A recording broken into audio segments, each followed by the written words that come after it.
नमस्ते दोस्तों, हमारा नाम डॉक्टर विक्रांत सिंह तोमर है। Project Self Incorporation USA, Bharat, Tapan Chaure Foundation और यूनाइटेड कॉन्शियसनेस की तरफ से आप सभी का स्वागत है।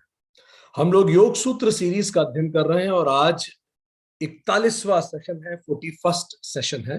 हम चैप्टर 2 का अध्ययन कर रहे हैं। चैप्टर 2 में अभी तक हमने ये पढ़ा, सूत्र पहले में बताया कि क्रिया योग तप, स्वाध्याय और ईश्वर प्राणाधान है। इससे क्या होता है क्रिया योग करने से? सूत्र दूसरे ने बताया इससे समाधि की सिद्धि होती है और क्लेश समाप्त होते हैं। ये क्लेश कौन से हैं? तो सूत्र 3 से सूत्र 9 तक क्लेशों के प्रकार बताए गए, जो 5 प्रकार के क्लेश हैं। अब इन क्लेशों का क्या उपाय है? तो सूत्र 10 और 11 ने क्लेश के उपाय के बारे में चर्चा की। इन क्लेशों से किस प्रकार के प्रभाव होते हैं, कैसे दुख होते हैं, कैसा दुख मिलता है? तो सूत्र 12 से 16 तक क्लेश के प्रभाव स्वरूप दुख की मीमांसा है। कैसे दुख होता है जब हमें जीवन में क्लेश होते हैं। फिर इन दुखों का मूल कारण क्या है? सो दुखों के मूल कारण के रूप में प्रकृति की मीमांसा, प्रकृति और पुरुष का संयोग इसका मूल कारण है। सूत्र 17 से 19 के बारे में इसकी चर्चा हुई कि प्रकृति क्या है और यह संयोग कैसे होता है। फिर पुरुष क्या है? तो सूत्र 20 से 23 तक पुरुष के बारे में चर्चा की गई। सूत्र 17 से 23 प्रकृति पुरुष के संयोग पे चर्चा हुई, जिसमें प्रकृति और पुरुष पे अलग अलग बात हुई, क्लेश के कारण स्वरूप।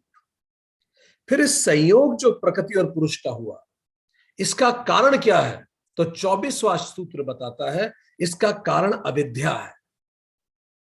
फिर इस अविद्या का नाश से क्या होगा? सूत्र 25 बताता है इससे संयोग भी समाप्त हो जाएगा प्रकृति पुरुष का। जब हम खुद को ऑब्जेक्ट समझने लगते हैं, ऑब्जेक्टिफाई कर देते हैं। फिर इस अविद्या का नाश कैसे हो? तो सूत्र 26 बताता है विवेक ख्याति से होगा।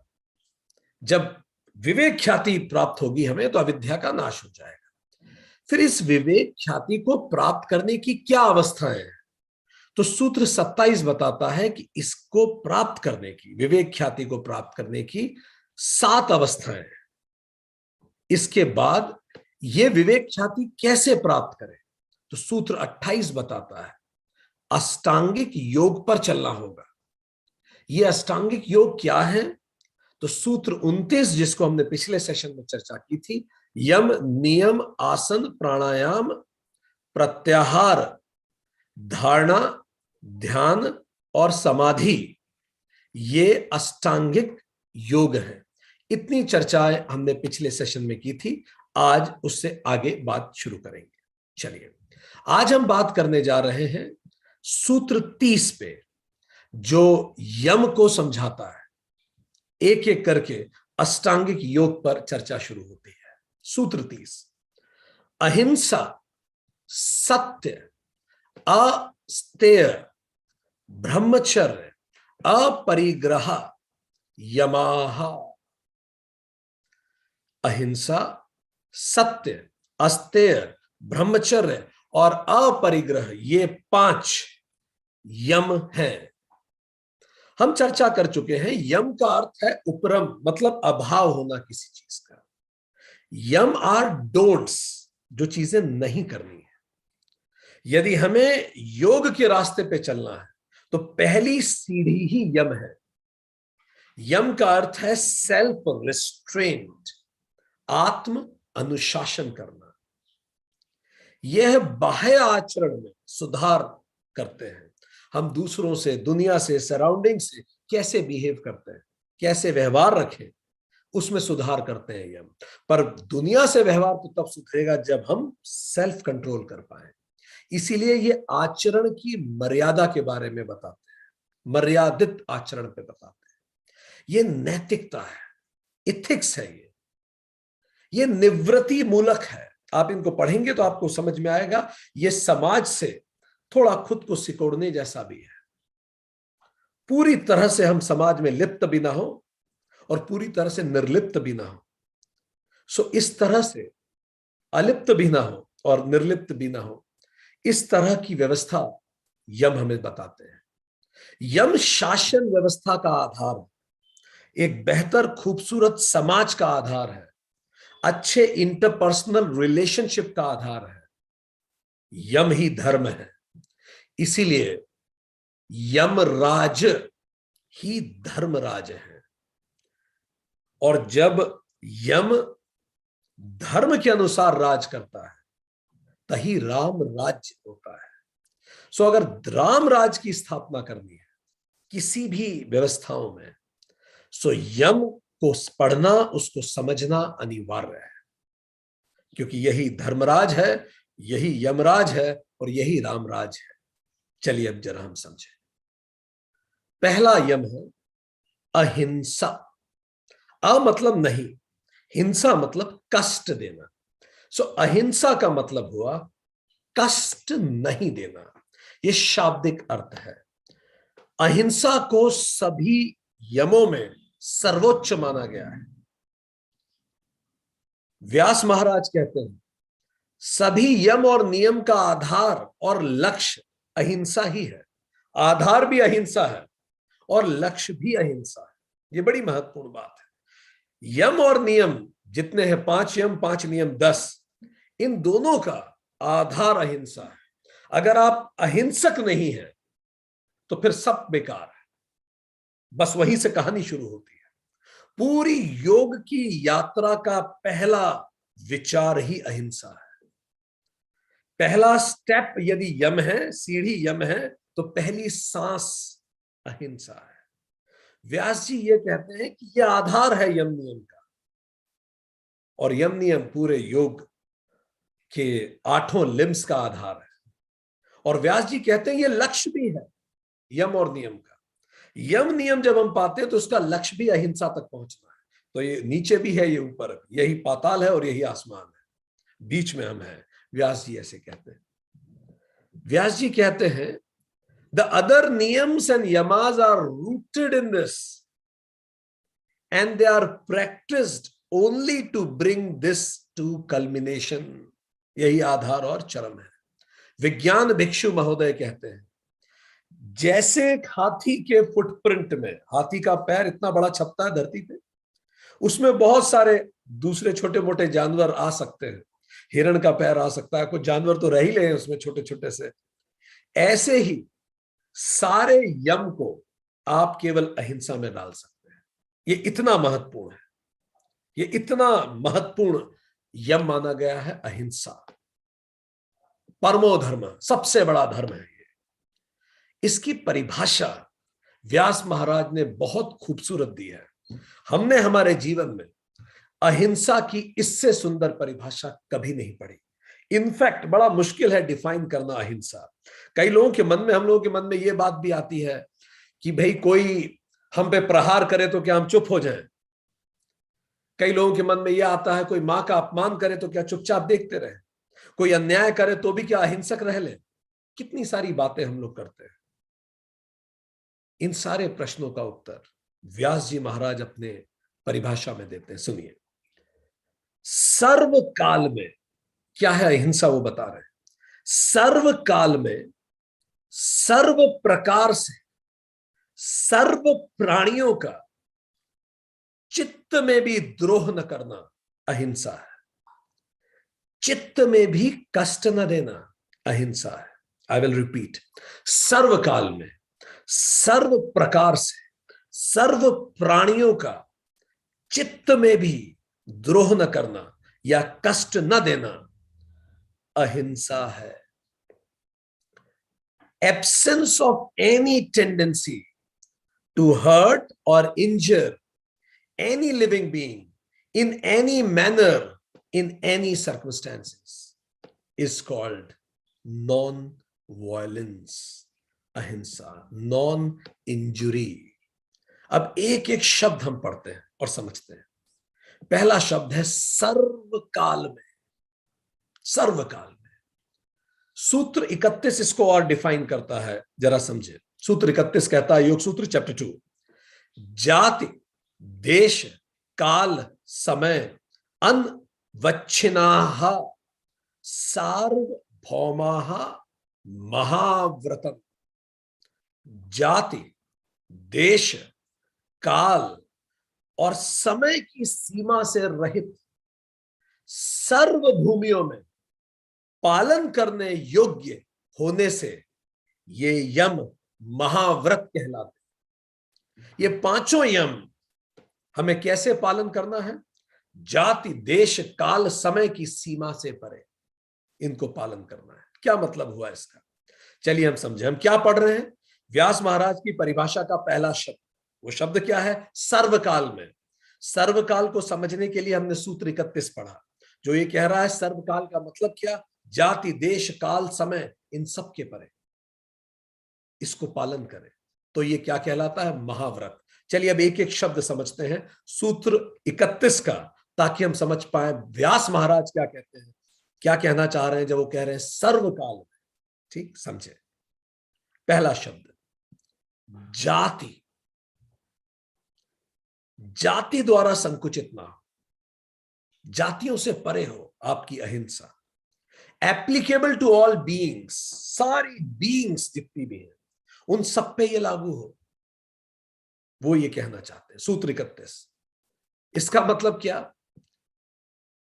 इतिहास उठा के पढ़ेंगे तो आपको ऐसी बातें मिलेंगी।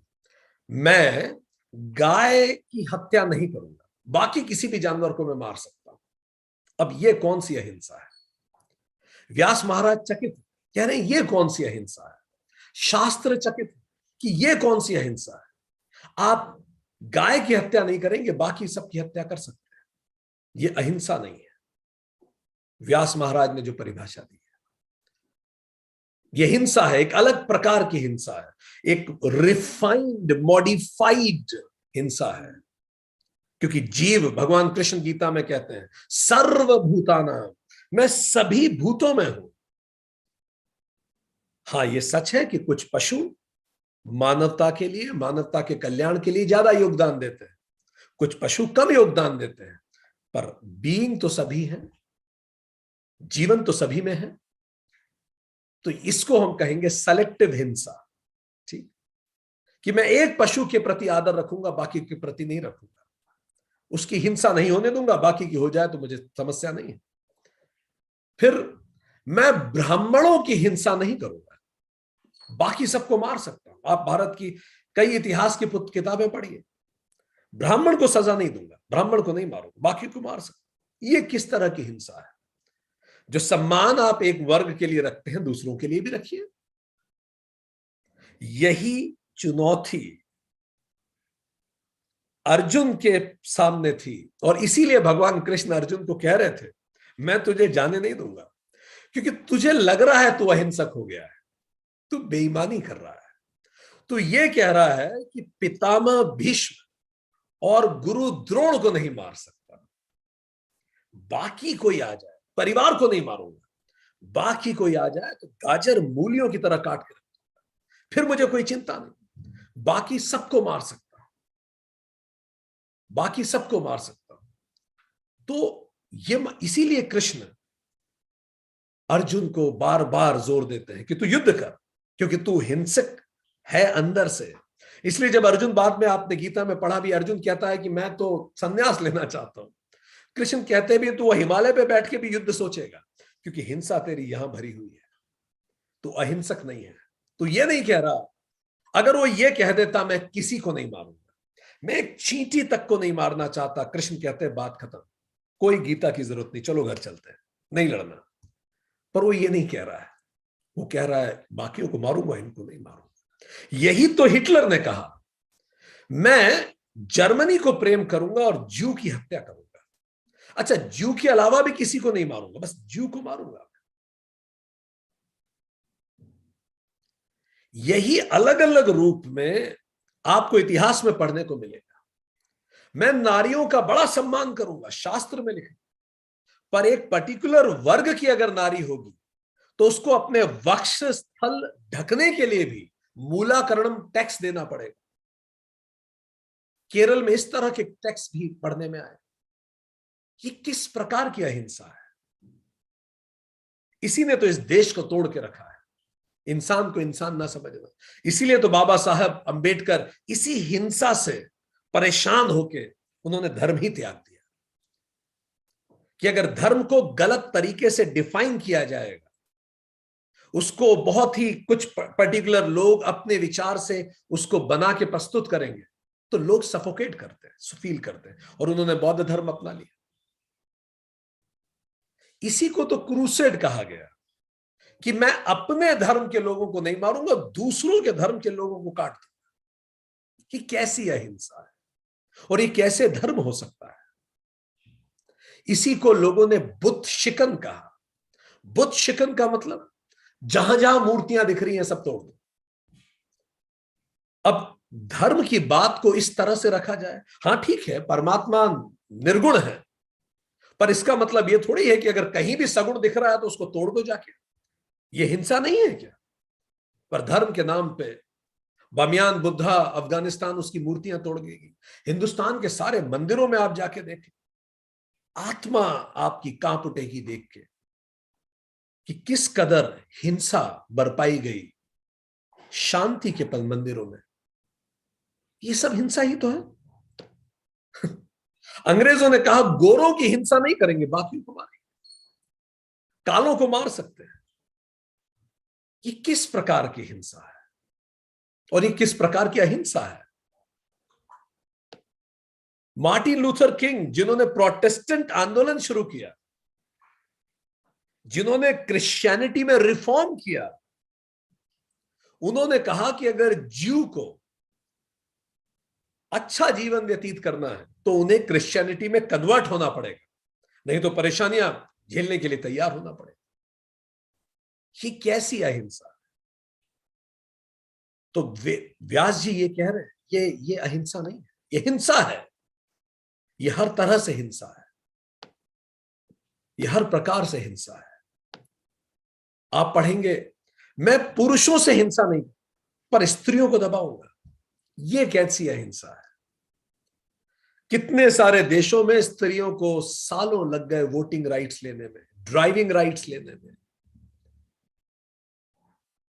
रिश्तों में मैं अपनी मां को बहुत प्रेम करूंगी पर सास को प्रेम नहीं करूंगी। मैं मां से अच्छे से शब्दों में बात करूंगी, सास से अच्छे शब्दों में बात नहीं करूंगी। ये कौन सी अहिंसा है? मैं अपनी बेटी से प्रेम से बात करूंगी पर बहू से कटु शब्दों में बात करूंगी। ये कौन सी अहिंसा है? व्यास महाराज कह रहे हैं ये सब हिंसा है, क्योंकि उन्होंने कहा सर्वकाल में जाति द्वारा संकुचित ना हो। दूसरा सूत्र 31 ने क्या कहा? जाति, दूसरा देश, देश द्वारा संकुचित ना हो। कितना महान ये ग्रंथ है योग शास्त्र। अगर पढ़े तो देश का उत्थान होता है। देश द्वारा संकुचित ना हो, इट मींस वो अहिंसा जो सभी प्लेसेस पे लागू, ऑल प्लेसेस, हर प्लेस। जैसे कई लोग कहते हैं मैं हरिद्वार, मथुरा आदि तीर्थों में हिंसा नहीं करूंगा, टेंपल सिटीज, यहां हिंसा नहीं करूंगा। अब ये कैसी हिंसा है कि मैं टेंपल में हिंसा नहीं करूंगा, टेंपल टाउन्स में हिंसा नहीं करूंगा, कहीं बाहर जाऊंगा तो हिंसा कर लूंगा? तो महर्षि पतंजलि ये कह रहे हैं देश द्वारा संकुचित ना हो। और दुनिया भर में आपको ऐसे कई उदाहरण मिलेंगे देश द्वारा संकुचित, कि मैं यहां के लोगों की हिंसा नहीं करूं, बाकी सब जगह कर दूंगा।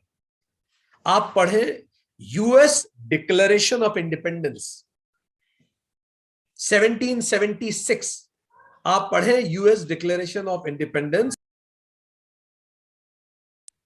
यूएस डिक्लेरेशन ऑफ इंडिपेंडेंस पढ़ें। वो क्या कहता है? ईश्वर ने सभी मनुष्यों को समान बनाया है। ईश्वर ने सभी मनुष्यों को समान बनाया है। ईश्वर ने उन्हें कुछ ऐसे अधिकार दिए हैं जिन्हें उनसे कोई नहीं छीन सकता, जैसे जीवन, स्वतंत्रता और सुख के प्रयत्न करने का अधिकार।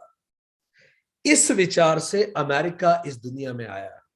This was American declaration of independence 1776। आगे यही डिक्लेरेशन कहता है, इसको गौर से सुनिएगा, फिर हम आगे की बात बताएंगे। यह कहता है ब्रिटेन ने, अच्छा आप सभी को पता है कि अमेरिका एक जमाने में आजादी से पहले ब्रिटेन का ही उपनिवेश था, कॉलोनी थी ब्रिटेन की। वो आगे कहते हैं ब्रिटेन ने अमेरिकी उपनिवेशों पर अत्याचार किए हैं, इन सभी उपनिवेशों को स्वतंत्र होने का अधिकार है। ये उनका डिक्लेरेशन ऑफ इंडिपेंडेंस है, बिल्कुल अहिंसक, ऐसा ही होना चाहिए। बहुत खूबसूरत, व्यास महाराज पढ़ते तो उन्हें बड़ा अच्छा।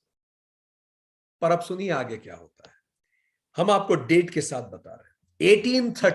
1776 में डिक्लेरेशन हुआ।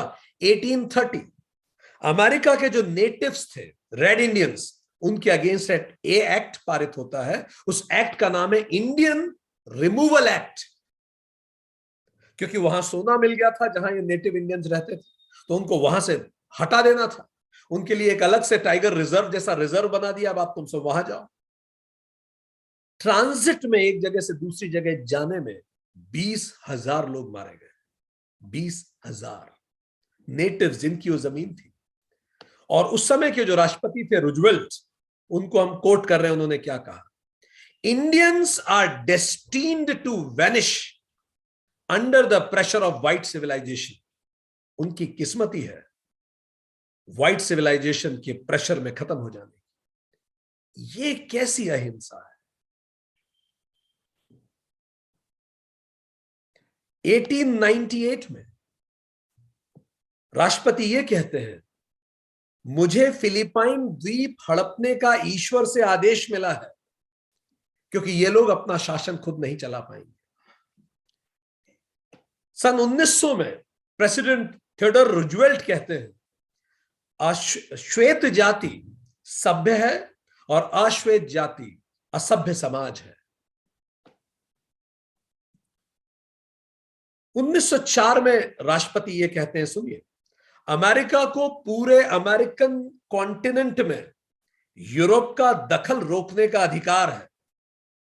लॉ एंड ऑर्डर के लिए वह पड़ोसी देशों के आंतरिक मामले भी हाथ में ले सकता है।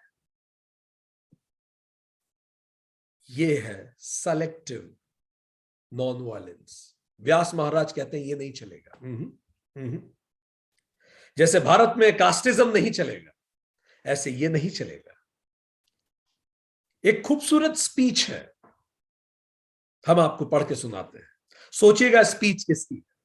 ये दुनिया की सबसे फेवरेट 50 स्पीच में से, दुनिया के इतिहास में आज तक जो सबसे सुंदर स्पीचेस दी गई, उनमें से एक स्पीच है ये। सुनिएगा और बताइएगा ये स्पीच किसने दी। ये उस देश के पार्लियामेंट में दी गई थी स्पीच, सुनिए। और ये स्पीच देने वाले हैं प्रधानमंत्री उस देश के। अब इतने हिंट हमने दे दिए। प्रधानमंत्री पार्लियामेंट में स्पीच दे रहे, स्पीच सुनिए। मेरे पास आपके लिए खून, परिश्रम, आंसू और पसीने के अलावा कुछ नहीं है। हम लड़ेंगे समुद्र में, भूमि पर, सड़कों पर, खेतों में, वायु में, अपनी सारी शक्ति के साथ जो ईश्वर ने हमें दी है। एक राक्षसी अत्याचार के खिलाफ युद्ध छेड़ने के लिए हम कभी आत्मसमर्पण नहीं करेंगे। गर्व होता है प्रधानमंत्री को ऐसा बोलते हुए सुन के। और ये बोलने वाले थे विंस्टन चर्चिल, जैसा आप लोगों ने सही समझा। द्वितीय विश्व युद्ध में जब हिटलर का अटैक हो रहा था तो ब्रिटेन घबराया हुआ था, तब इनको प्रधानमंत्री बनाया गया था और इन्होंने कहा था हम अत्याचारी शासन के विरुद्ध लड़ेंगे, अत्याचार के विरुद्ध लड़ेंगे और अंतिम सांस तक लड़ेंगे और आत्मसमर्पण नहीं करेंगे। अच्छी बात है, पर समस्या तब होती है जब यही चर्चिल, जो ब्रिटेन के प्राइम मिनिस्टर हैं, हिंदुस्तान के लिए कहते हैं, आई एम कोटिंग हिम, सुनिए, अकाल पड़ा था हिंदुस्तान में, बहुत लोग मारे गए, तब चर्चिल ने क्या कहा सुनिए, I hate Indians, they are beastly people with beastly religion. The famine was their fault, their own fault, as they were breeding like rabbits. अकाल से मर रहे हैं तो ये उन्हीं की गलती, इतने बच्चे क्यों पैदा किए उन्होंने। अफगानिस्तान के लोगों के लिए चर्चिल ने कहा, I am strongly in favour of using poisoned gas against the uncivilized tribes of Afghan. इसको व्यास महाराज कह रहे हैं ये हिंसा है। आप दो नियम नहीं बना सकते, आप जो नियम यहां के हैं वही नियम फिर वहां के होंगे, अन्यथा फिर क्रांति होगी, इतिहास आपको गलत ठहराएगा और आप कभी खुद को आईने में देख के अहिंसक नहीं कह सकते। कितनी गहरा विचार योग शास्त्र रखता है। व्यास महाराज कह रहे हैं, French declaration of human rights सुनिए, 1789, आई एम कोटिंग इट, सभी मनुष्य जन्मजात स्वतंत्र व समान है। फ्रांस तो वो देश था जिसने बराबरी की बात दुनिया को सिखाई, और उसी फ्रांस ने बाद में आइवरी कोस्ट, सेनेगल, फ्रेंच गिनी, दहोमी, सूडान, नाइजर, वोल्टा, इन सभी देशों पर अपना अधिकार जमा लिया। कांगो की, जब कांगो उनके रूल में आया, 20 साल में आबादी करीबन 70% खत्म हो गई, मात्र 30% आबादी बची उस देश की, इतने लोग मारे गए। तो वेद व्यास जी, व्यास महाराज, अच्छा यहां एक महत्वपूर्ण बात आप सभी को बताएं, जब हम व्यास जी बोलते हैं ये वेद व्यास नहीं, व्यास महाराज एक अलग कमेंटेटर हैं जिन्होंने कमेंट्री की है, and he is a great saint who has given a commentary on Yoga Sutra. सो व्यास महाराज कहते हैं, वो बोलने में कई बार वेद व्यास निकल जाता है, क्योंकि वेद व्यास जी की परंपरा इतनी महान है कि मुंह पे उन्हीं का नाम चढ़ा हुआ है। ठीक, अगला सूत्र 31 क्या कहता है, पढ़ें, काल से भी संकुचित ना हो, आपकी अहिंसा काल से संकुचित ना हो, ऑल टाइम्स होनी चाहिए, एक स्पेसिफिक टाइम नहीं वो क्या है, 11 के दिन मैं अहिंसक हो जाता हूं, ठीक, श्राद्ध के समय नहीं, श्राद्ध के समय अहिंसक, नवरात्रि में पूरी तरह से अहिंसक, मंगलवार के दिन अहिंसक, चतुर्थी के दिन अहिंसक, एकादशी और आदि तिथियों में बिल्कुल हिंसा नहीं करता। तो व्यास जी शायद मुस्कुराते होंगे ये सब बातें सुनकर। व्यास जी कह रहे हैं, योग शास्त्र कह रहा है काल से परे होनी चाहिए आपकी हिंसा। आप पढ़ते भी होंगे, रमजान के दौरान हिंसा नहीं कर, बाकी समय मारेंगे, क्रिसमस में हिंसा, नवरोज में हिंसा, अमावस्या और पूर्णिमा के दिन हिंसा नहीं। So this is how Vyas ji has specially defined it. आगे पढ़ते हैं, ठीक, समय द्वारा, काल द्वारा तो हो ही ना, समय द्वारा संकुचित भी ना हो, सूत्र 31 कहता है, चारों चीजें बताई है उसने, समय द्वारा संकुचित ना हो, मतलब ऑल सिचुएशंस पे लागू हो, ऑल सर्कमस्टेंसेस पे लागू। क्या मतलब इसका, आप किताबें उठा के पढ़े, इतिहास में आपको पता पड़ेगा बलि के नाम पे क्या क्या नहीं किया गया इस देश में।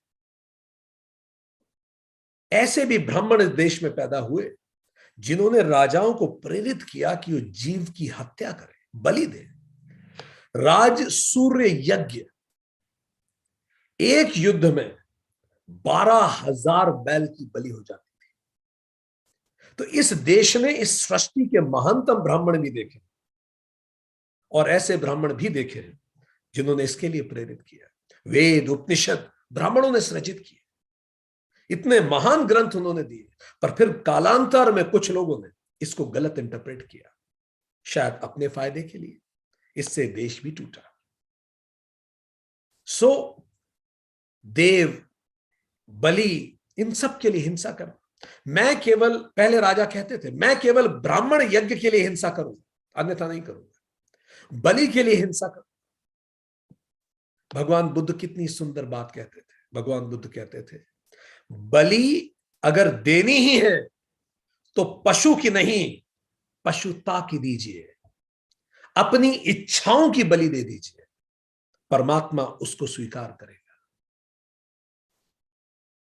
और इसी गलत विचारधारा की प्रतिक्रिया हुई हिंदुस्तान में। उसी प्रतिक्रिया को आप उपनिषद कहते हैं।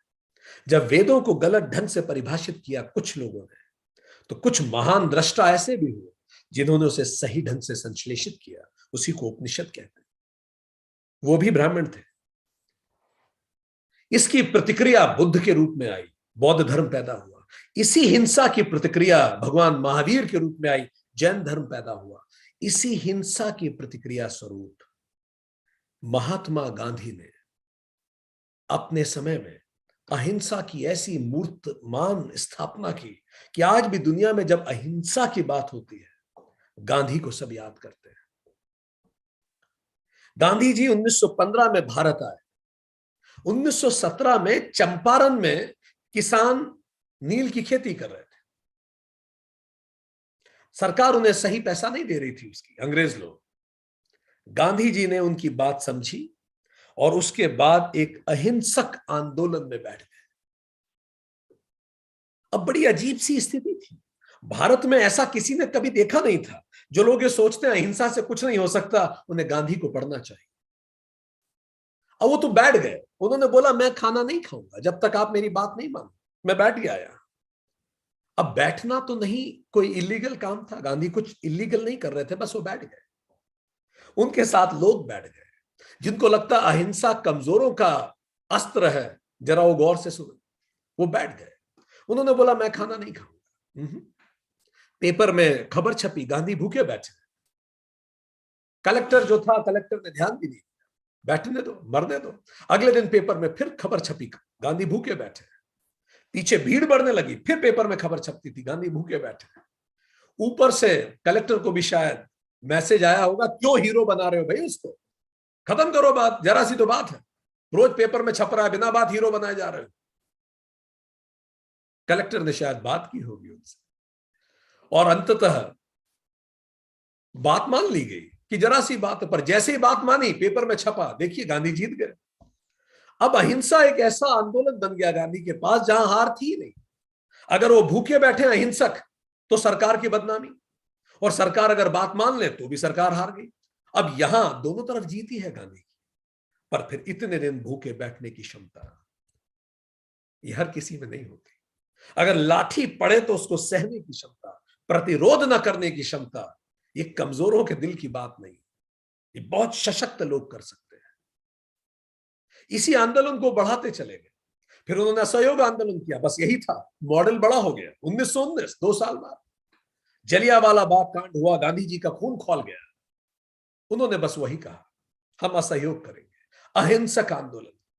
हम नहीं जाएंगे स्कूल कॉलेजेस में, हम विदेशी कपड़ा नहीं, कुछ इलीगल नहीं करेंगे, विदेशी कपड़ा नहीं खरीदेंगे, और हम अहिंसक रहेंगे। हम असहयोग करेंगे सरकार के साथ। खाली हो गए स्कूल कॉलेज, लोगों ने नौकरियां छोड़ दी, लाखों लोग गांधी जी के आंदोलन में जुड़ गए। कोई कुछ नहीं रहा था। अब समस्या ये थी अंग्रेजों की कि मारे कैसे, इस आंदोलन को खत्म कैसे करें। लोग तो कुछ गलत कर ही नहीं रहे। सरकार तो तब कुछ कह सकती है जब कुछ इलीगल हो, कुछ इलीगल हो ही नहीं रहा है। बस अब यहां कलेक्टर की जगह गवर्नर थे। गवर्नर घबरा रहे थे, चल क्या रहा है। अगर गांधी को मारे तो लोग कहेंगे, सर पेपर में छपेगा, ये देखो भूखे प्यासे गांधी को मार रहे हैं, कोई गलती नहीं है, असहयोग कर रहे हो तो केवल, और ना मारे तो पेपर वाले छापते आंदोलन सक्सेसफुल। बड़ी विकट स्थिति, क्या करें। यही याद है कुछ समय पहले पिछली सरकार की स्थिति हुई थी, जब एक पुराने सैनिक ने दिल्ली से आंदोलन शुरू किया था। सरकार पेश में थी, कैसे डील करे, अहिंसा को का कोई तोड़ ही नहीं है, क्योंकि सामने वाले की कोई गलती नहीं है, वो सही पे है, आप क्या कहेंगे। और इसी को उन्होंने और आगे बढ़ाया। 1930 में डांडी मार्च किया। क्या होता है डांडी मार्च। अंग्रेज ने कहा कि भाई नमक नहीं बनेगा, नमक पे टैक्स लगेगा। गांधी जी ने कहा नहीं, ये गलत है, और गलत के विरुद्ध मैं आंदोलन करूंगा। मैं कुछ आपको नहीं मार रहा, ये गलत है और मैं नमक बनाऊंगा। और वो चले अपने आश्रम से डांडी की तरफ। अच्छा, वो गाड़ी से भी जा सकते थे, पर उन्होंने निर्धारित किया कि 385 किलोमीटर वो चल के जाएंगे। वो जल्दी भी जा सकते थे, केवल 78 लोगों को लेके चले थे, 24 दिन चलते रहे। ये कमजोरों का खेल नहीं है, उन पे अटैक हो सकता था, उन्हें मारा जा सकता था, वो चलते रहे। आपको पता है जब डांडी पहुंचे तो कितने लोग थे? 50,000 से हुजूम पहुंचा डांडी। अच्छा, सरकार फिर कंफ्यूज हो गई, किसी ने कानून तोड़ा हो तो उसे गिरफ्तार करें। कोई ये कह रहा है मैं कानून तोड़ सकता हूं, मैं तोड़ूंगा, शायद मैं सोच रहा हूं इस बारे में, मैं कानून तोड़ने जा रहा हूं। अब उसने कुछ गलत काम तो किया नहीं अभी, तो सरकार की पुलिस भी साथ में चल रही कि गलत करे और पकड़े। गलत तो किया ही नहीं, हो सकता है वहां जाके मैं मन बदल लूं, ना तोड़ू, तो आप ऐसे थोड़ी गिरफ्तार कर सकते हो किसी की सोच पे ही। तो गांधी वहां पहुंच गए, पुलिस भी वहीं खड़ी थी। 28-24 दिन में इस यात्रा के दौरान दुनिया भर का मीडिया इकट्ठा हो गया वहीं डांडी पे। किसी को दूर से भी आना हो, इतना समय मिल गया उसे कि वो आ सके इतनी दूर से। इतना समय गांधी जी ने दे दिया। पूरी दुनिया भर के रिपोर्टर खड़े थे, सब अपना अपना इंतजार कर रहे थे, होने क्या वाला है। पेपर वाले खबर का इंतजार कर रहे थे, पुलिस प्रशासन अपराध का इंतजार कर रहे थे कि नमक बना के तो देखें। जनता इंतजार कर रही थी होता क्या है। ऐसा हुजूम बन गया, अहिंसक हुजूम। गांधी ने कुछ नहीं किया, एक केतली में थोड़ा सा पानी भरा समुद्र का, नीचे थोड़ी सी हीट दी, भाप ऊपर उड़ गई, और जो पानी उड़ गया, जो बचा है वो नमक है। उन्होंने नमक बना लिया। अब जैसे उन्होंने नमक बनाया, पुलिस ने उन्हें गिरफ्तार किया। अब इलीगल हो गया। आपको पता है अगले दिन पेपर की फ्रंट पेज खबर क्या थी? अगर हम गलत नहीं है तो पेपर हेराल्ड टाइम्स है, विदेशों पेपर में क्या खबर आई थी हम बताते हैं। पेपर की फ्रंट पेज खबर ये थी, विदेशों के, गांधी ने चाय की केतली में ब्रिटिश साम्राज्य को उबाल दिया। Can you imagine this? So what I want to bring home is, ahimsa इतनी बड़ी ताकत है, वो दूसरे का हृदय परिवर्तित कर देती है।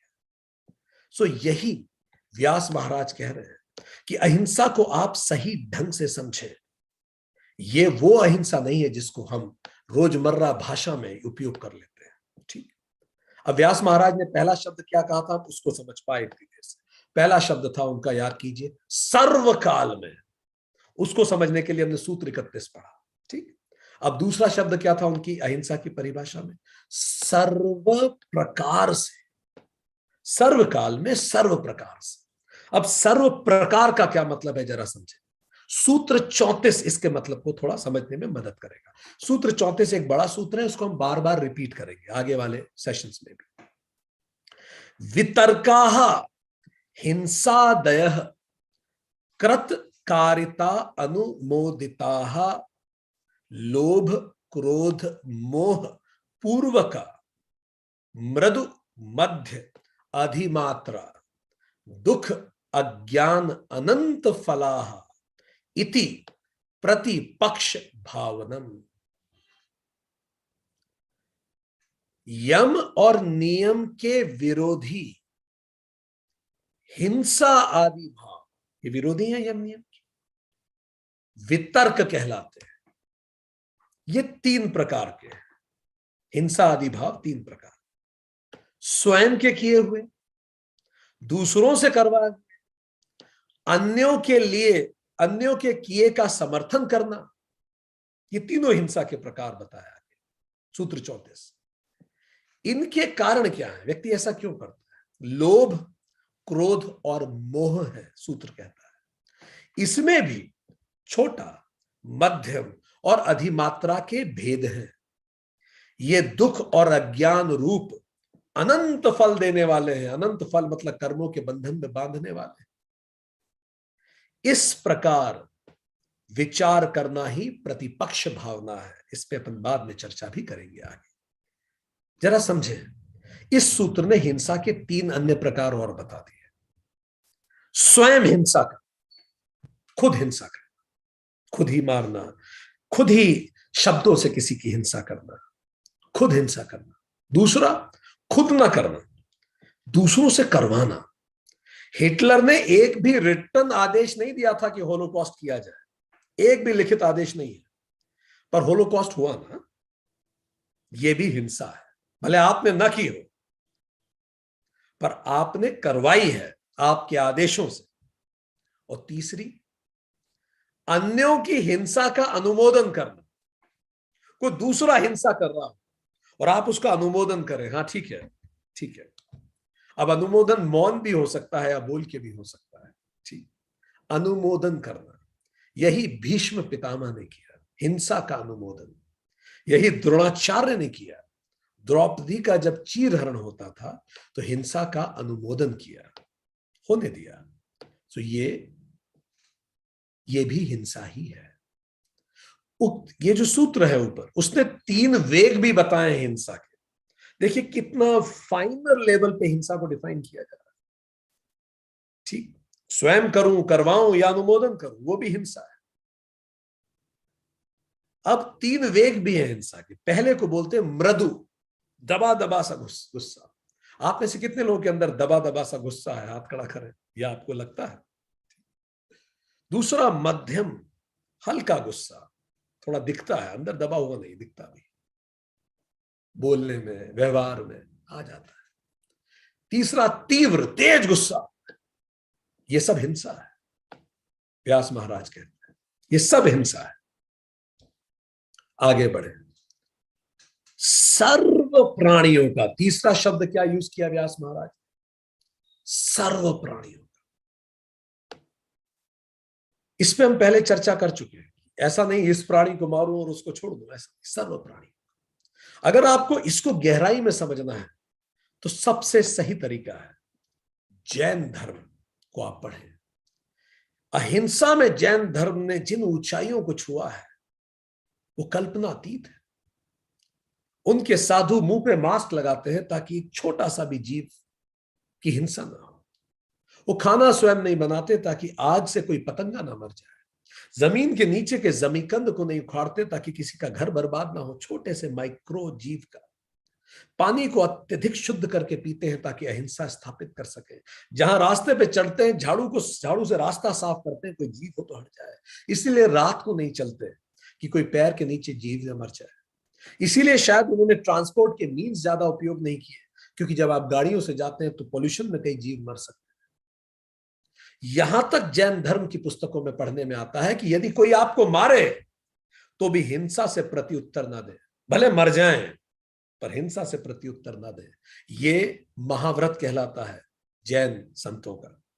और आम व्यक्तियों के लिए उनको अणुव्रत कहते हैं कि आम व्यक्ति क्या करे, कम से कम ऐसे प्रोफेशन में ना जाए जहां फर्नेस हो, मीट काटा जाता हो, चमड़ी का व्यवसाय हो, सिल्क का व्यवसाय हो, खोदने का व्यवसाय हो, वेपन्स बनाए जाते हो, पेस्टिसाइड्स हो, सर्कस चलता हो, इन सब न जाए।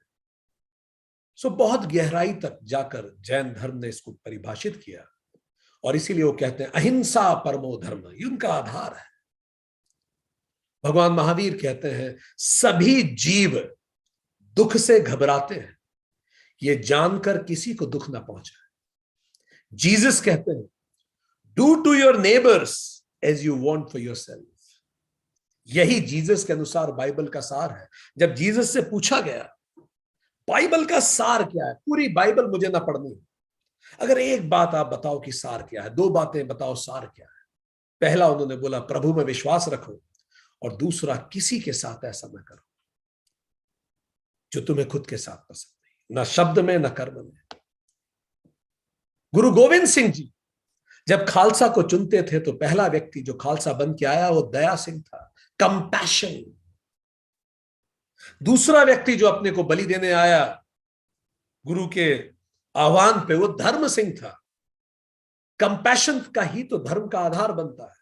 जहां दया नहीं वहां धर्म नहीं हो सकता। कंपैशन फिर धर्म। फिर तीसरा व्यक्ति आया वो हिम्मत सिंह था। जो धर्म पे होता है, सही पे होता है, हिम्मत अपने आप अंदर से आती है। जब हिम्मत हुई फिर चौथा व्यक्ति मोहकाम सिंह। मोहकाम का अर्थ धैर्य, जो सही पे होता है, जिसमें कंपैशन होता है, जिसमें हिम्मत होती है, फिर वो घबराता नहीं है, पेशेंस होता है उसमें, एंजाइटी नहीं होती, फिर उसमें धैर्य होता है। और पांचवा और अंतिम व्यक्ति आया था साहिब सिंह। साहिब का मतलब दोस्त। यार, स्ट्रॉन्ग इन रिलेशनशिप, एक दूसरे के प्रति अच्छा रिलेशनशिप वही व्यक्ति रख सकता है जो शांत हो, और शांति इसी से आती है। गुरु गोविंद सिंह। सभी धर्म, इवन ईशा उपनिषद कहता है, जो साधक संपूर्ण भूतों को अपनी आत्मा में देखता है और समस्त भूतों में भी अपनी आत्मा को देखता है, वह इस सर्वात्म दर्शन के कारण ही किसी से घृणा नहीं करता। अगर मैं किसी से भी घृणा करता हूं, इसका मतलब मैं अभी नहीं समझ पाया। भगवान बुद्ध मैत्री, मुदिता, करुणा और उपेक्षा ब्रह्म विहार है। ये चारों अहिंसा के ही तो रूप है। कुरान कहती है किसी एक मनुष्य की हत्या करना संपूर्ण मानवता की हत्या है। हर तरफ, हर धर्म बस एक ही बात बार बार कहता है कि किसी भी सर्व प्राणियों को बचा के रखना। अब इसका एक और अर्थ है सर्व प्राणी में। कई बार हम सर्व प्राणी में हमेशा दूसरे को सोचते हैं, किसी दूसरे की हिंसा ना करें, पर इसके दो अर्थ है। खुद के साथ भी हिंसा ना करो। सर्व प्राणियों में मैं भी तो आता हूं, तो मेरे अंदर जो क्रोध है जब दूसरों पे निकलता है तो एग्रेशन होता है, जिस पे हमने चर्चा करी। पर कई बार मैं ये क्रोध दूसरों पे नहीं निकालता, मैं खुद पर निकालता हूं, तो डिप्रेशन आने लगता है। स्वयं से भी हिंसा ना करो, क्योंकि मैं भी तो एक प्राणी हूं। स्वयं से हिंसा ना करो। जो दूसरों पे हिंसा करता है उसको बोलते हैं शास्त्र परघाती, और जो खुद पे हिंसा करता है उसे शास्त्र बोलते हैं आत्मघाती। आत्मघात करता है, अपने अंतःकरण की हिंसा करता है। कोई कारण है, किसी बात को लेकर बड़ा परेशान है। ईशा उपनिषद ये कहता है, जो कोई आत्मघाती लोग हैं, जो अंतःकरण को मलिन करते हैं, वे मरकर उन योनियों में जाते हैं जो असुरों की योनि कहलाती है, और घने अंधेरे से ढके हैं। ज्ञान रहित लोग निम्न योनियों में जाते हैं। जब हम किसी के प्रति घृणा रखते हैं, हम किसको दूषित करते हैं? अपने ही अंतःकरण को। जब हम किसी से नाराज रहते हैं, किसी भी caste, creed, race, religion, person, species, किसी से भी हम उस बुराई को अपने अंदर घर करते हैं। हमारा अंतःकरण हम दूषित कर देते हैं। शास्त्र कहते हैं यह आत्मघात है। अपना अंतःकरण खराब न करें, अन्यथा मृत्यु के उपरांत हम खराब योनियों में पैदा होंगे। ऐसे घरों में जाएंगे जहां माहौल ही आपको गुस्से और वैमनस्य का मिलेगा, क्योंकि यही जिया है आपने पिछले जन्म में। इसके प्रति नाराजगी, उसके जिसके लिए भी आपके मन में सबसे ज्यादा नाराजगी है, आप अगले जन्म की उसी लिए तैयारी कर रहे हैं। Whatever you resist shall persist। इसका एक और मतलब है स्वयं से हिंसा का। कई बार हमारे मन, वचन और कर्म एक जैसे नहीं होते, तो भी फिर हिंसा हमारे मन में आती है, क्योंकि हम खुद को समझा नहीं पाते, मुश्किल हो जाती है। यह भी हिंसा है। मन मरता है कहीं अंदर, हिंसा हो रही है खुद के साथ। जब हमारे मन, वचन, कर्म एक जैसे नहीं होते, तो कहीं ना कहीं अंदर दर्द होता है। इसी को मनोविज्ञान कहता है कॉग्निटिव डिसोनेंस। कॉग्निटिव डिसोनेंस थोड़ा समझ लें। मतलब जब मेरे विचार और मेरे कार्य दूर हो जाए एक दूसरे से, तो इसको हम क्या कहेंगे? डिसोनेंस। थॉट कुछ और है, एक्शन कुछ और है। तो लोग कौन सा तरीका अपनाते हैं इस डिसोनेंस को खत्म करने के लिए? क्योंकि हिंसा अंदर से काटती है। मैं सोचता कुछ और, कर कुछ और रहा हूं, तो मुझे दर्द होता है बहुत ज्यादा। जैसे हम सबको पता है सिगरेट पीने से कैंसर होता है, फिर भी हम पीते हैं, तो दर्द होता है। दर्द होता है, मैं किसी को बोलूं ना बोलूं, अंदर ही तो लगता है कि हाँ यार कुछ गलत तो कर रहा हूं। किसी का मैं शेयर ना भी करूं तो। कोई करप्शन कर रहा है, वो बचपन से पढ़ते आया है कि ईमानदारी से काम करना चाहिए, भ्रष्टाचार कर रहा है, उसे पता तो है, तो क्या करेगा? तो चार स्ट्रेटेजीज। किसी को पता है कि मुझे सुबह उठ के योग करना चाहिए, वो नहीं कर रहा है। शरीर को स्वस्थ रखना चाहिए, नहीं रख रहा है। उसके एक्शन और उसके थॉट्स में अंतर। गुस्सा नहीं करना चाहिए, वो कर रहा है। ये सब डिसोनेंस, उसे पता तो है अंदर ही अंदर। कभी अकेले बैठता है, लगता है यार गुस्से को कंट्रोल करना जरूरी है। आप में से कितने लोग किसी भी इस प्रकार के डिसोनेंस को महसूस करते हैं? गुस्से का डिसोनेंस, स्वास्थ्य के लिए जो करना चाहिए नहीं करते हैं, इसकी जो मतलब जो करना चाहिए वो नहीं कर पा रहे किसी भी कारण से, डिसोनेंस हो गया ये। ठीक। अब इस डिसोनेंस को इंसान डील कैसे करता है? तो वैज्ञानिकों ने रिसर्च करके बताया 4 तरीके से हम डील करते हैं। ये जो अंदर का डिसोनेंस होता है, गुस्सा ले ले, करप्शन ले ले, सिगरेट ले ले, जो हमें पता है गलत है फिर भी कर रहे हैं, ठीक है, कसरत ना करना ले। आप तो बताइएगा आप कौन सी स्ट्रेटेजी यूज करते हैं? हम आपको 4 स्ट्रेटेजी बता रहे हैं जो मनोवैज्ञानिकों ने बताई है। जब भी थॉट और एक्शन में गैप आता है तो स्ट्रेटेजी नंबर 1, ठीक, ये स्ट्रेटेजी क्या है? एक्शन को ले जाओ थॉट के पास, ठीक है भाई, एक्शन ही बदल दो। ठीक है साहब, करप्शन गलत है, हम करप्शन करते हैं, नहीं करना आपसे। हाँ ठीक है, गुस्सा गलत है, हम गुस्सा करते हैं, आपसे नहीं करना। हाँ ठीक है, सिगरेट पीना गलत है, हम सिगरेट पीते नहीं पिएंगे। ये सबसे कठिन स्ट्रेटेजी है, बहुत कम लोग इसको अडॉप्ट करते हैं। दूसरी स्ट्रेटेजी, एक्शन को थॉट की तरफ ले गए थे, पहली स्ट्रेटेजी। दूसरी स्ट्रेटेजी, थॉट को एक्शन की तरफ लेके जाओ। आपको पता है सर कितना तनाव में मैं रहता हूं, इतनी ज्यादा काम है नौकरी में, इतना स्ट्रेस रहता है, सिगरेट पीनी पड़ती है सर, मैं क्या करूं? स्ट्रेस बस्टर है मेरे लिए। गुस्सा ना करें तो क्या करें? ये लोग सुनते हैं एक बार में। जब मैं कोई बात शांति से बोलता हूं तो कोई नहीं सुनता, फिर जब चिल्लाऊंगा तभी सुना जाएगा। थॉट को एक्शन के पास ले जा रहा है भाई। हाँ करप्शन गलत है, पर मैं एक बहुत बड़े सिस्टम का एक छोटा सा नट हूं, मैं अकेला कुछ नहीं कर सकता। क्या कर रहा हूं मैं? एक्शन नहीं बदल रहा, थॉट को इस तरफ ले जा रहा। ये दूसरी स्ट्रैटेजी है, ठीक। तीसरी स्ट्रैटेजी, इस दोनों के बीच में जो गैप है, जो मुझे हिंसा अंदर क्रिएट कर रहा है, तो मैं क्या करूंगा? थॉट और एक्शन के बीच में एक छोटा थॉट और ऐड करूंगा, छोटा सा थॉट। हाँ ठीक है, सिगरेट पीना गलत है, हाँ ठीक है, बट सर मैं रोज सुबह 5 किलोमीटर दौड़ता हूं, मैं कच्चे पालक खाता हूं, कच्ची पालक, अदरक, ये सब खाता हूं, स्वास्थ्य रखता हूं। ठीक, अब मैं क्या कर रहा हूं? बीच में एक छोटा सा थॉट, हाँ करप्शन गलत है, बट मैं वृद्धा आश्रम पे हर साल 2 लाख दान देता हूं, 3 बच्चों की पढ़ाई उठा रहा हूं, कितने सात्विक काम भी तो कर रहा हूं करप्शन के साथ। मंदिर में डोनेशन देके आता हूं, ट्रिविलाइज द थॉट। ठीक, हाँ गुस्सा गलत है, पर फिर मैं प्यार से भी तो बात करता हूं बीच बीच में। अच्छा, कहीं उनको चॉकलेट भी दिलाता हूं, ये भी करता हूं, वो भी करता हूं, इतने काम भी करता हूं। ये तीसरी स्ट्रेटेजी है। चौथी स्ट्रेटेजी, ट्रिविलाइज द थॉट, थॉट को ट्रिविलाइज कर। हाँ सिगरेट पीना गलत है, हाँ मैं पीता हूं, हाँ उससे कैंसर होता है, तो कौन सा बाकी लोग हमेशा जिएंगे? वो भी मरेंगे, हम भी मर जाएंगे। और जो सिगरेट नहीं पीते उन्हें कैंसर नहीं होता क्या? ट्रिविलाइज द थॉट। हाँ करप्शन गलत है, पर सब करते हैं, आजकल ऐसे ही होता है। ट्रिविलाइज द थॉट। हाँ गुस्सा गलत है, पर ये लोग सुनते भी नहीं है, बस यही रास्ता एकमात्र है, ट्रिविलाइज द थॉट। कोई फर्क नहीं पड़ता, इट्स ओके, उनके हित के लिए बात करता। ठीक, अब जल्दी से बताइए उंगलियां खड़ी करके, आपकी स्ट्रेटेजी कौन सी है चारों में से? आप एक्शन को बदलते हैं, थॉट को ले जाते हैं, बीच में एक नया थॉट उठाते हैं, या फिर थॉट को ही ट्रिविलाइज कर लेते हैं ताकि चैन से जी सके? व्यास जी कहते हैं ये सब हिंसा होती है अंदर, उसके कारण डिसोनेंस होता है अंदर। इन्हीं में से कोई स्ट्रेटेजी हम अक्सर अपनाते हैं कहीं ना कहीं जीवन में। चलिए आगे बात करते हैं। ठीक, अब अंतिम शब्द क्या है व्यास जी के जो परिभाषा है? चित्त में भी द्रोह न करना, not even intention of harm, no tendency of harm.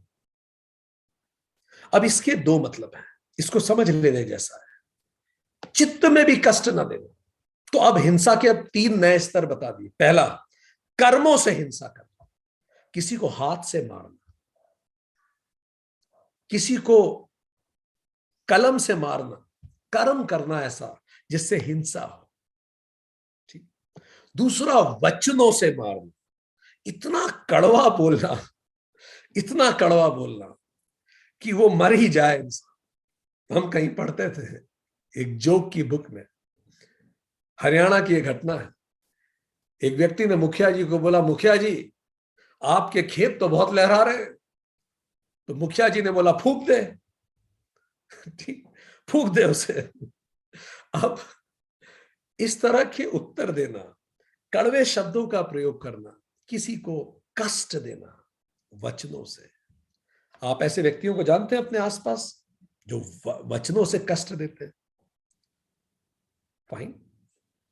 तीसरा इस मन से, भावों से कष्ट देना। उसे पता नहीं है, पर मैं उसके मन में अंदर ही अंदर नाराजगी में कुढ़ता जा रहा हूं। अंदर ही अंदर मेरे मन में उसके प्रति हिंसा है, नाराजगी है। क्यों है नाराजगी? क्योंकि उस व्यक्ति के विचार मुझसे मेल नहीं खा। बस एक सफिशिएंट है, बस इतना ही काफी है नाराज होने के लिए। क्यों है नाराजगी? क्योंकि उसने मेरी आलोचना की थी। बस ये sufficient.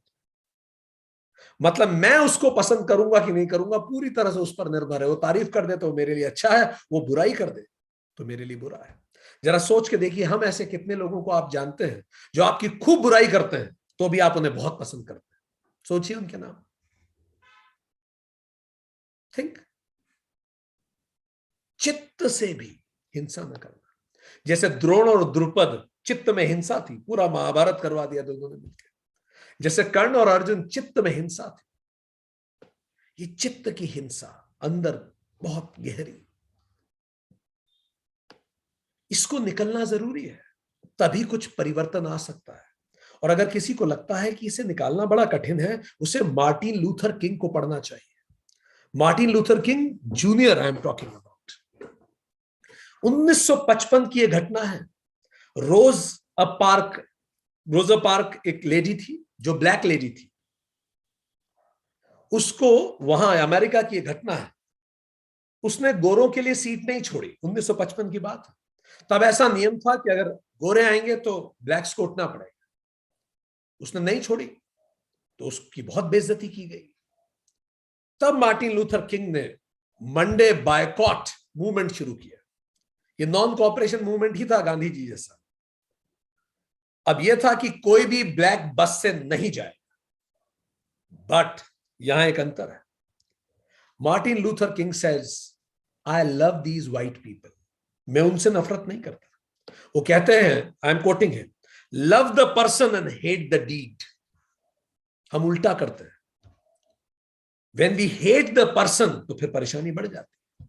Love the person and hate the deed. This is what Jesus meant when he said, love thy neighbor as you love thyself. Martin Luther king पे हमला कर दिया गोरों ने इस आंदोलन के दौरान। उन्हें चोट आई, पर उन्होंने कहा कि no, I love them, it's okay. वो अभी मुझसे नाराज है, मुझे कोई रिपोर्ट नहीं लिखानी पुलिस में। और उन्होंने कहा, I love every man because God loves all. 1956 America के सुप्रीम कोर्ट ने एंटी सेग्रीगेशन को पास किया, सेग्रीगेशन को इलीगल कर दिया। और 1965 में जाकर मार्टिन लूथर किंग ने ब्लैक को वोटिंग राइट्स में ऑल इक्वालिटी दिला दी। लाखों का जीवन हमेशा के लिए बदल दिया। अहिंसा से, न शब्द से हिंसा, न कर्मों से हिंसा, न विचारों से हिंसा। बड़े बड़े बड़े बड़े आंदोलन हो गए। कितनी बड़ी बात है जो सैकड़ों सालों से दास प्रथा थी। एक व्यक्ति ने एक तिनका उठाए बिना, एक शब्द बुरा बोले बिना बदल के रख दी। और हम हमारे घर में एक बच्चे को सुधारने के लिए खराब शब्द बोलने से बाज नहीं आते। सोचिए आप, लोग देश सुधार के चले। थिंक। हमें लगता है कड़वा नहीं बोलेंगे तब तक नहीं चलेगा, ऐसा नहीं है। ये गलत फिलॉसफी है। आगे सुनिए। इवन नेल्सन मंडेला का पूरा आप जीवन देखें। 27 साल जेल के बाद जब नेल्सन मंडेला रिहा हुए 1994, मदीबा या नेल्सन मंडेला, मदीबा राष्ट्रपति बने मंडेला। पर वो राष्ट्रपति तो साउथ अफ्रीका के बने थे, उसमें तो गोरे भी रहते थे। यही वो गोरे थे जिन्होंने सैकड़ों सालों तक ब्लैक को दबाया था, अत्याचार किए थे, मारे थे, हिंसा की थी, रेप किया था। क्या कुछ नहीं हुआ था यूएस में, साउथ अफ्रीका में उस दौरान। और दोनों ने एक दूसरे के लिए किया था। जब युद्ध छिड़ा इन लोगों में आपस में, जब आंदोलन हो गए, क्योंकि मंडेला तो जेल में थे उस समय, तो मंडेला ने डिसाइड किया कि वो मन में भी किसी के प्रति बुरा नहीं रखेंगे। सोचिए, किसी के 27 साल जेल में रख दिए, और 27 साल बाद निकल के वो उस व्यक्ति से प्रेम से और सहृदय से बात करता है। आप कल्पना कीजिए, मंडेला का बच्चा एक्सपायर हो गया था इस दौरान, वो जा तक नहीं पाया अपने बच्चे की अंत्येष्टि तक के लिए। स्टिल नेल्सन मंडेला जब जेल से आए, उन्होंने एम्ब्रेस किया सबको। कैसे उदाहरण मिलते हैं दुनिया में ऐसे। और उन्होंने क्या किया, एक रग्बी वर्ल्ड कप फाइनल चल रहा था। रग्बी साउथ अफ्रीकन गोरों का खेल माना जाता था और ये साउथ अफ्रीका के राष्ट्रपति थे। तो वो जर्सी पहन के चले गए, व्हाइट मैन की Jersey.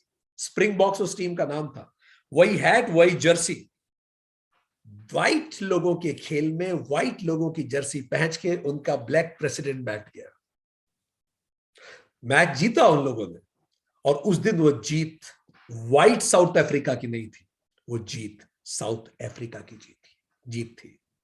Mandela, I am quoting him, उन्होंने कहा, यदि हम उन्हें माफ नहीं करेंगे गोरों को, तो ये कड़वाहट हमेशा हमारे दिल में रहेगी, हम देश नहीं बना पाएंगे।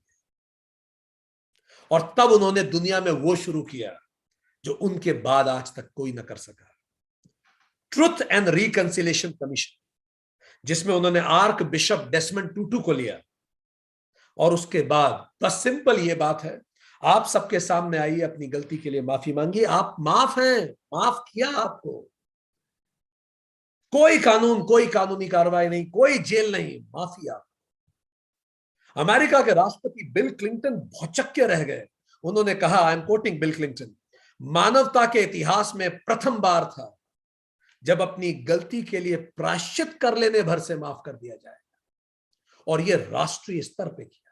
लोग फूट पड़े रो रो के, बताया कि वो जिस गोरे ने काले को मारा था, वो सामने आके बैठा और उस ब्लैक ने कहा, मेरा एक ही बेटा था, तुमने काट दिया उसे। और वो सामने वो पूरा सुनेगा। पिता बताएगा कि उसके बेटे की जब हत्या हुई तो उसने क्या गुजरी। जब वो सुनेगा अपने कर्मों को बैठ के, उसके अंदर कुछ बदलेगा। इतने सुंदर एक्सपेरिमेंट हुए, क्योंकि वायलेंस जब होता है थॉट का भी, तो इसके दो परिणाम होते हैं। पहला, ये सोल पे छप जाता है और हमारे कई जन्म वायलेंट जन्म बनते हैं। संस्कार ऐसा बन जाता है, हम हमेशा दूसरों से नाराज रहेंगे, चिढ़ते रहेंगे, बस वही हमारा संस्कार हो गया। और दूसरा, इसके कार्मिक कॉन्सिक्वेंसेस भी होते हैं।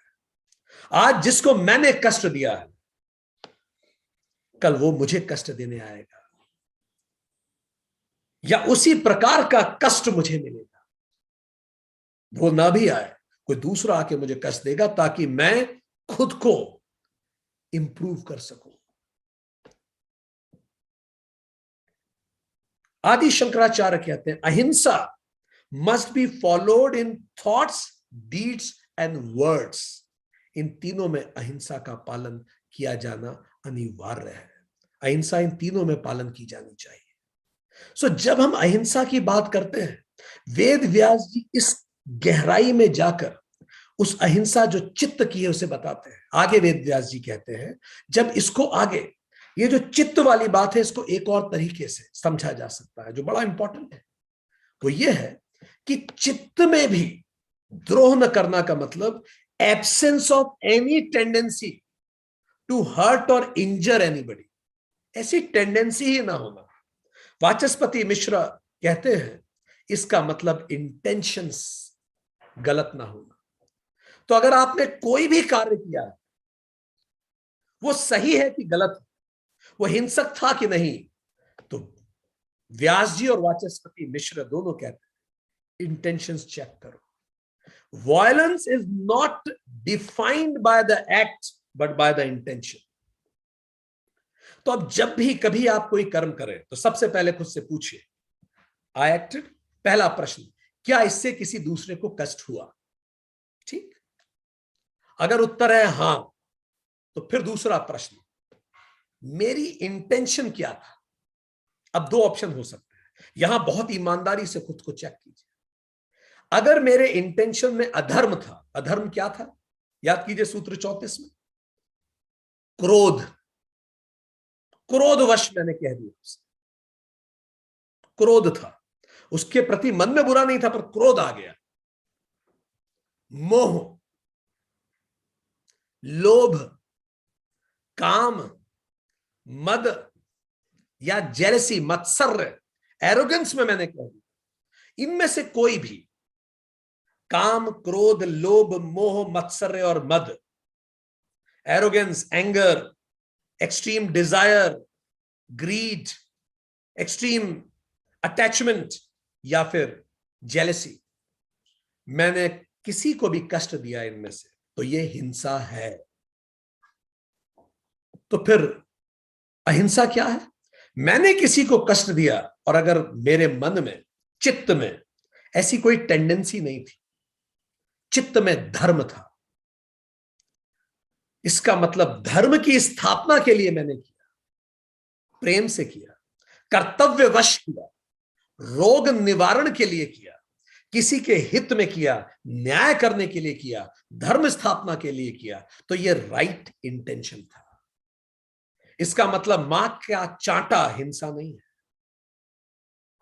डॉक्टर का टीका हिंसा नहीं है, जज की सजा हिंसा नहीं, शिक्षक का दंड हिंसा नहीं है, प्रशासन की सख्ती हिंसा नहीं है, फौजी का युद्ध हिंसा नहीं है, स्वयं की सुरक्षा हिंसा नहीं है, परिवार की सुरक्षा हिंसा नहीं है, यदि धर्म स्थापना के लिए आप कर रहे हैं।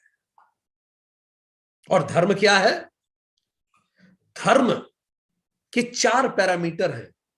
हमने गीता सीरीज के 3rd सेशन में इस पे बात की है। पहला, इंटेंशन सही होना चाहिए। दूसरा, स्केलेबल हो, सब वो करें तो भी चल जाए, सभी दुनिया भर वो करने लगे तो भी दुनिया सस्टेन रहे। तीसरा, वो मेजॉरिटी के हित में हो, केवल मेरे हित में नहीं। चौथा, उसके दूरगामी परिणाम अच्छे होने चाहिए, अभी तो अच्छा लगे। ये चारों हैं तो धर्म है। और जो कष्ट अगर मैंने किसी को दिया है पर मेरा इंटेंशन धार्मिक था, तो हिंसा नहीं है, वो अहिंसा है।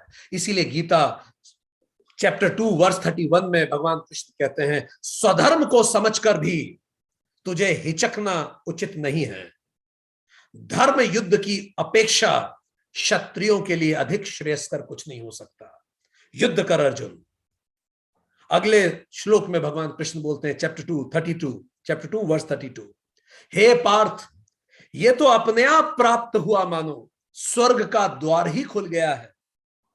ऐसा मौका है, ऐसा युद्ध तो भाग्यशाली क्षत्रियों को ही मिलता है, जब आप सत्य के लिए लड़ते हैं, धर्म के लिए लड़ते हैं। युक्तानंद जी गिरी, जो योगानंद परमहंस के गुरु हैं, वो कहते हैं, अहिंसा is the absence of the desire of injury. किसी को हर्ट करने के लिए आप नहीं कर रहे, इसीलिए अहिंसा is the highest state of mind through which non injury will naturally proceed. स्वतः रूप से आप अहिंसक हैं, यह हाईएस्ट स्टेट ऑफ माइंड है। इसीलिए कृष्ण ने पूरी गीता में और अपने जीवन में एक्शन नहीं, intention will define the act पे ध्यान दिया है।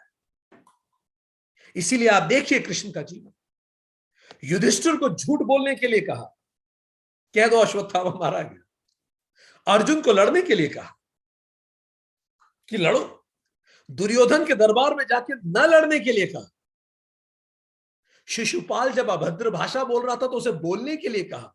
किसी ने रोका शिशुपाल को कि कृष्ण को ऐसे मत बोलो, तो श्री कृष्ण ने कहा, बोलने दो, आज इसका दिन है, बोलो और बोलो। तो शिशुपाल को बोलने के लिए कहा। सहदेव को चुप रहने के लिए कहा, क्योंकि सहदेव भविष्य देख सकते थे। उन्हें पता था कि इस युद्ध में क्या होने वाला है। अगर वो पहले से ही भविष्य बता देते तो सारा चीज ही बिगड़ जाती। सहदेव को बोला, जब तक तो कोई पूछे ना तुम चुप रह। सहदेव को चुप रहने के लिए कह दिया। कंस से लड़ने पहुंच गए, जरासंध आ गया तो रण छोड़ के भाग गए, रण छोड़ भी है। धृतराष्ट्र को कहा नियम का पालन करें, और भीम को दुर्योधन की जांग पे मारने के लिए कहा और नियम को तोड़ने को भी कह दिया।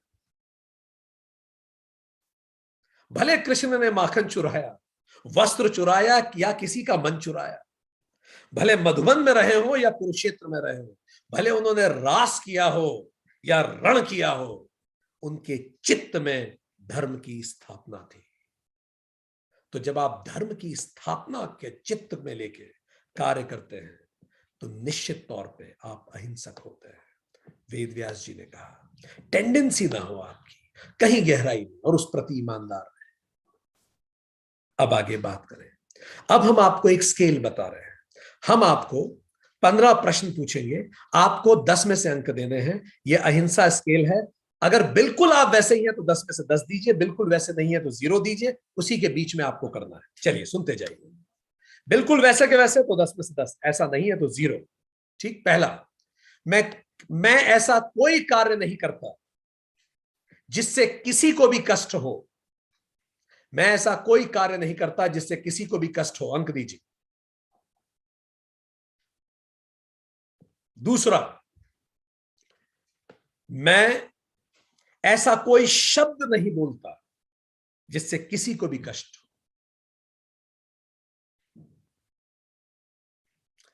तीसरा, मेरे मन में ऐसा कोई विचार नहीं आता कि यदि कोई सुन ले तो उसे कष्ट हो।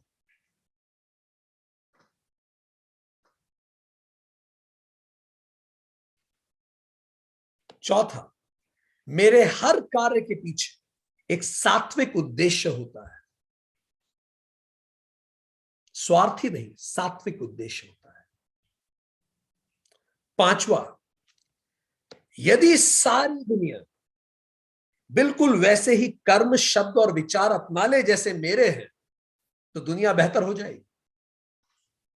ये पांचवा है। छठा प्रश्न, मैं कभी किसी की शाब्दिक, मानसिक नकारात्मकता का अनुमोदन नहीं करता। अनुमोदन मतलब अप्रिशिएट, एक्सेप्ट, एक्नॉलेज। मैं कभी किसी के शाब्दिक या मानसिक नकारात्मकता का अनुमोदन नहीं करता। सातवां, मुझे क्रोध नहीं आता।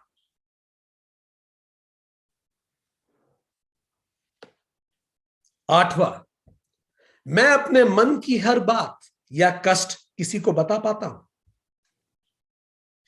मैं अपने मन की हर बात या कष्ट किसी को बता पाता हूं। नवा, मैं दूसरों को कभी गुस्सा या हिंसा के लिए प्रेरित नहीं करता।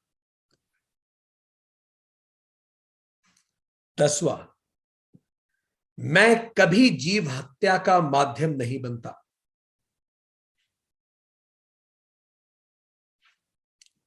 11वां, मैं सभी जाति को मन से सत्कार करता हूं।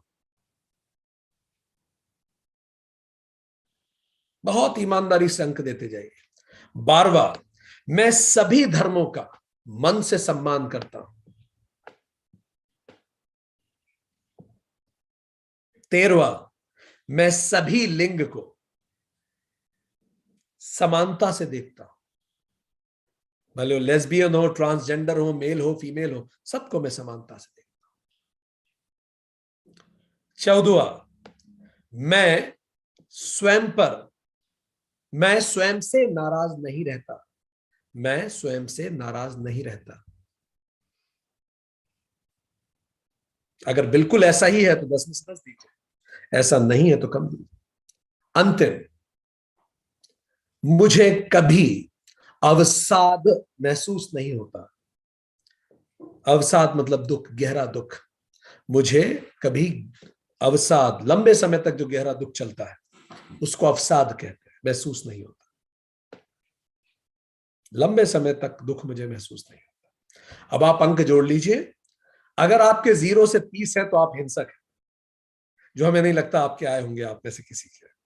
अगर 30 से 60 है तो आप अल्प हिंसक हैं। अगर 60 से 90 है तो आप न्यून हिंसक हैं। 90 से 120 आप अल्प अहिंसक हैं। 120 से 150, 120 से 149 आप सामान्यतः अहिंसक हैं, और 150 आप पूर्ण अहिंसक हैं। ठीक। सो आपके पास आपके अंक हैं। अब एक क्विक रिवीजन लें। हमने ये पढ़ा, अभी तक जो हमने चर्चा की, हमने ये जाना कि वेद व्यास जी ने यह बताया है, पहला जो यम है वो अहिंसा है, और अहिंसा का मतलब है सर्वकाल में सर्व प्रकार से सर्व प्राणियों का चित्त में भी द्रोह न करना, उन्हें कष्ट न देना अहिंसा है।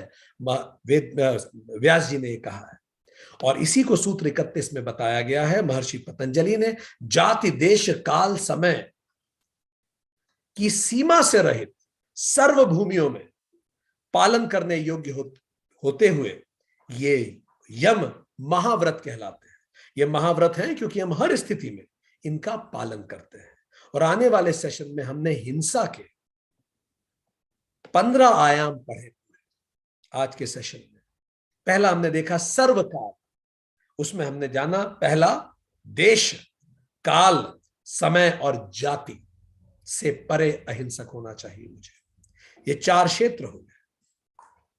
फिर हमने पढ़ा सर्व प्रकार, महर्षि व्यास जी ने जो कहा सर्व प्रकार, उसमें 3 प्रकार उन्होंने बता दिए। स्वयं से हिंसा करना, स्वयं के द्वारा हिंसा करना, दूसरों के द्वारा हिंसा करवाना, या तीसरा हिंसा का अनुमोदन करना। ये तीनों गलत तरीके हैं। फिर तीसरे में 3 वेग तक बताए, मंद, थोड़ा गुस्सा, थोड़ी हिंसा, मध्यम या तीव्र हिंसा, 3 वेग हो गए। तो 4 क्षेत्र, 3 प्रकार, 3 वेग। फिर आगे क्या बोला व्यास जी ने, सर्व प्राणियों से। इसकी 2 दिशा होती है, स्वयं पर हिंसा करना या दूसरों पर हिंसा करना, ये दोनों पे ना करना। और अंतिम उन्होंने कहा चित्त में भी नहीं, कोई टेंडेंसी ना हो, आपकी इंटेंशन ना हो, मन में भी ना हो। तो इसके 3 स्तर हो गए, कर्मों से, वचनों से और मन से हिंसा न करना। आज के लिए इतना ही। और अब एक महत्वपूर्ण अनाउंसमेंट आप सभी के लिए। 1 तारीख जो महाशिवरात्रि का दिन है, आपको ये बताते हुए हमें ये एक महत्वपूर्ण संदेश हम आप सभी को बताना चाहते हैं। अभी जो यूक्रेन और रशिया के बीच में युद्ध चल रहा है, जिससे मानवता व्यथित है, उसके लिए यूनाइटेड कॉन्शियसनेस और सारी सिस्टर ऑर्गेनाइजेशंस 15 मिनट की प्रेयर्स फॉर पीस का आयोजन कर रहे हैं। Prayers for piece for 15 minutes. ये 1 मार्च महाशिवरात्रि के दिन, प्रकृति पुरुष के मिलन के दिन, शाम को भारतीय समय 5 बजे से 5:15 बजे, बस 15 मिनट के लिए हम मिलेंगे। तो आप सभी से निवेदन है कि आप सभी महाशिवरात्रि के दिन, भारत के जो लोग हैं वहां तो गजेटेड हॉलिडे है, 15 मिनट का समय निकालिए और आपको आपके व्हाट्सएप में लिंक दे दी जाएगी, या तो यूट्यूब पे उस लिंक को फॉलो करके आ जाइए, या तो जूम पे आइए, पर 15 मिनट मानवता के लिए हम सभी को निकालने चाहिए। छुट्टी का दिन है। अमेरिका में यह समय है सुबह 6:30 से 6:45। जो लोग यूरोप में हैं 12:30 से 12:45, और जो लोग ऑस्ट्रेलिया में हैं 10:30 रात को, 10:30 से 10:45। तो ये अलग अलग महाद्वीपों का हमने समय बताया, ये आपको व्हाट्सएप ग्रुप में मिल जाएगा। 1 तारीख हम सब मिलके एक साथ 15 मिनट जब प्रार्थना करेंगे, निश्चित तौर पे उसकी ऊर्जाएं उन सबको मदद करेंगी और दुनिया को अहिंसक बनाने में मदद करेंगी। Thank you very much.